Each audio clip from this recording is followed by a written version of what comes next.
আসসালামু আলাইকুম রহমতুল্লাহ।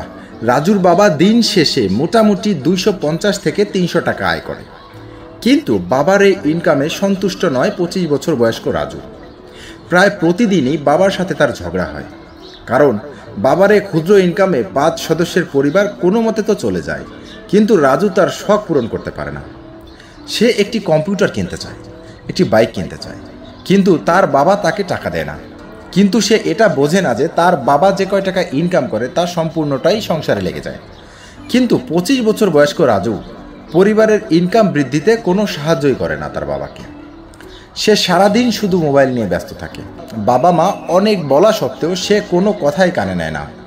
বাবা যখন রাজুকে বলেন, এবার কিছু একটা কর বাবা, বয়স তো অনেক হলো, আমি আর আগের মতো কাজ পাই না, কারণ বয়স অনেক বেড়ে গেছে, সংসারের হালটা যে তোকেই এবার ধরতে হবে। বাবার এই কথা রাজুকে যেন তীরের মতো আঘাত করে। সে বলে, খাওয়াতে না পারলে জন্ম দিয়েছ কেন? বর্তমান যুগে টাকা ইনকাম করা কোনো ব্যাপারই নাই, ঘর থেকে বাইরে গেলেই শুধু টাকা আর টাকা। বর্তমান যুগে টাকা হাওয়ায় উড়ে বেড়ায়। রাজুর কথা শুনে বাবা মনে মনে অনেক দুঃখ পেলেন। তিনি রেগে গিয়ে বললেন, তোর যদি মনে হয় টাকা ইনকাম করা খুব সহজ, তাহলে তুই বেশি না মাত্র 50 টাকা ইনকাম করে দেখা। বাবার এই কথা শুনে রাজু হাসতে হাসতে বলল, মাত্র 50 টাকা? এটা কোনো টাকা হলো নাকি? এটা তো হাতের ময়লা। 50 টাকা কেন, আমি তোমাকে কালই 5,000 টাকা ইনকাম করে দেখাবো। পরের দিন সকাল হতেই রাজু তার প্রতিজ্ঞা পালন করতে বেরিয়ে পড়ে। যাবার আগে তার বাবাকে আরেকবার বলে যায়, দেখবে আজ আমি কেমন করে কয়েক ঘন্টায় 50 টাকা নয় 5,000 টাকা ইনকাম করে নিয়ে আসবো। রাজুর বাবা কিছুই বললেন না। এদিকে রাজু রাগের মাথায় বাবাকে তো চ্যালেঞ্জ ছুড়ে দিয়েছে ঠিকই, কিন্তু সে কোথায় যাবে? সে তো কোনো কাজেই পারদর্শী নয়। সে দেখলো একজন রাজমিস্ত্রি ঘর ঠিক করছে। সে তার কাছে গিয়ে বলল, আপনার কি কাজের লোক লাগবে? রাজমিস্ত্রি বলল, হ্যাঁ, একজন দরকার, কিন্তু পাচ্ছি না। রাজু বলল, আমি কাজ করতে চাই, আমাকে কত টাকা মজুরি দিবেন? মিস্ত্রি বলল, 250 টাকা, এর থেকে বেশি দেওয়া আমার পক্ষে সম্ভব নয়। রাজু বলল, এটা আবার কোনো টাকা হলো নাকি? আপনার টাকা আপনি মাথায় করে রাখুন, আমি চললাম। এই কথা বলে রাজু গজগজ করে হাঁটতে শুরু করলো, কিন্তু অনেক খুঁজেও সে 5,000 টাকার কোনো কাজ খুঁজে পেল না। এদিকে প্রচুর খিদে পেয়ে গেছে তার। সে একটি হোটেলে গেল, কিন্তু তার কাছে একটি টাকাও নেই। সে কোনো কথা না বলে হোটেলের বিভিন্ন খাবার খেতে শুরু করলো, কিন্তু যখন তাকে বিল মিটিয়ে দিতে বলা হলো, তখন তার মুখটা ভয়ে ফ্যাকাশে হয়ে গেল। খিদের জ্বালা বড় জ্বালা। সে কাঁদতে লাগলো, আমার কাছে কোনো টাকা নেই, আমি খাবারের বদলে কাজ করে দিতে চাই। হোটেলের মালিক কিছুটা দয়া দেখিয়ে রাজুকে বাসন পরিষ্কার করে দিতে বলল। ছি ছি, অপরের খাওয়া বাসন পরিষ্কার করব আমি? ভাবতেই কেমন যেন লাগছে, কিন্তু তাকে তা পরিষ্কার করতেই হবে। যে ছেলে কোনোদিন নিজের বাড়ির থালাটাও ধুয়ে খায়নি, সে আজ হোটেলে বাসন মাজছে। তার কাজ দেখে মালিক বেজায় রেগে গেলেন। মালিক তাকে নানাল গালমন্দ করে ঘাড় ধাক্কা দিয়ে বের করে দিলেন। এদিকে কাজ খুঁজতে খুঁজতে সন্ধ্যা নেমে এসেছে, কিন্তু সে এখনও 5,000 টাকার কোনো কাজ খুঁজে পায়নি। 5,000 টাকা তো দূরের কথা, সে একটা টাকাও ইনকাম করতে পারেনি। সে ঠিক করলো, টাকা ইনকাম না করে সে বাড়ি ফিরবে না। হতাশ হয়ে সে একটি গাছের নিচে বসে পড়ে। সে দেখল একটি লোক ভ্যান নিয়ে যাচ্ছে, কিন্তু ভ্যানে অতিরিক্ত মালামাল থাকার কারণে সে উঁচু রাস্তা পার হতে পারছে না। কিন্তু ভ্যান চালক মানুষের সহায়তার জন্য এদিক ওদিক দেখছে, কিন্তু কাউকে খুঁজে পাচ্ছে না। রাজুকে গাছের নিচে বসে থাকতে দেখে সে রাজুকে ডাক দিল।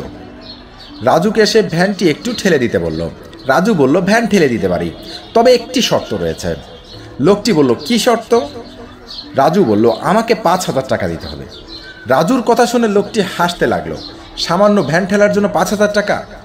এত টাকা তো আমি এক সপ্তাহে ইনকাম করতে পারি না। রাজু আর কোনো উপায় না দেখে বলল, আচ্ছা, আমাকে মাত্র 50 টাকা দিতে হবে আপনাকে। লোকটি বলল, তোমার মধ্যে কি মানবতা বলতে কিছু নেই? একটু সামান্য সহায়তার জন্য তুমি টাকা চাইছো? রাজু বলল, আমি ওইসব মানবতার ধার ধারি না, টাকা দিলে ভ্যান ঠেলবো, না হয় আমি চলে যাচ্ছি। লোকটি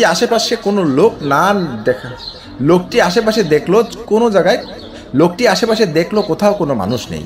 সে নিরুপায় হয়ে রাজুর কথায় রাজি হয়ে গেল, এবং অবশেষে সে রাজুকে 50 টাকা দিল এবং রাজুকে দিয়ে তার ভ্যানটা ঠেলিয়ে নিল। রাজু বাড়ি ফিরে গেল। তাকে দেখে তার বাবা বলল, রাগ থামলো তোর? সারাদিন না খেয়ে কোথায় কোথায় ঘুরে বেড়াচ্ছিস? রাজু বলল, টাকা ইনকাম করতে গিয়েছিলাম, আর আমি তো বলেছিলাম যে টাকা ইনকাম না করা পর্যন্ত আমি বাড়ি ফিরবো না। আমি 5,000 টাকার বেশি ইনকাম করেছি একদিনে। টাকাটা দিয়ে আমি হোটেলে দামি দামি খাবার খেয়েছি, তাই দেরি হয়ে গেছে। আর এই নাও, তুমি বলেছিলে শুধু 50 টাকা ইনকাম করে দেখাতে, তাই আমি তোমার জন্য 50 টাকা নিয়ে এসেছি। এই বলে সে বাবার দিকে টাকাটা বাড়িয়ে দিল। তার বাবা বলল, বেশ, তা ঠিক আছে, এই 50 টাকা তুই কুয়োতে ফেলে দে। কথাটা শুনে রাজু আবার রেগে গেল। তোমার মাথা খারাপ হয়েছে? এই 50 টাকা ইনকাম করতে আমি সারাদিন ঘুরেছি। টাকা না থাকায় হোটেল থেকে আমাকে ঘাড় ধাক্কা দিয়ে বের করে দিয়েছে। কষ্ট করে 50 টাকা ইনকাম করেছি, আর তুমি বলছো টাকা কুয়োতে ফেলে দিতে। কথাটা বলা শেষ হতে না হতেই রাজুর খেয়াল হলো, ইস, তার মুখ ফসকে সত্যি কথাটা বের হয়ে গেল। সে আর চুপ থাকতে পারল না। বাবাকে সর্বদা মেজাজ দেখানো রাজু কান্নায় ভেঙে পড়ল। সে বলতে লাগলো, আমাকে তুমি ক্ষমা করে দাও বাবা, আমি তোমার অযোগ্য পুত্র। আমি তোমার কোনো কাজেই আসতে পারিনি। তোমার কথার সব সময় অবজ্ঞা করেছি। তোমায় অপমান করেছি। তোমার ইনকাম নিয়ে তুচ্ছ তাচ্ছিল্য করেছি। আমি ভাবলাম টাকা ইনকাম করা অত্যন্ত সহজ, কিন্তু আজ বাস্তবতার সম্মুখীন হয়ে আমি উচিত শিক্ষা পেলাম। আমি কাল থেকে তোমার সঙ্গে কাজে যাব বাবা, আমাকে তুমি ক্ষমা করে দাও। মেজাজি রাজুর মুখে এই কথা শুনে রাজুর বাবা মা বোনের চোখে জল চলে আসলো। রাজুকে মাটি থেকে উঠে নিয়ে বলল, বাবা, সারাদিন কিছু খাওয়া হয়নি, যা হাত মুখ ধুয়ে আয়, যা আছে তাই খেয়ে নে।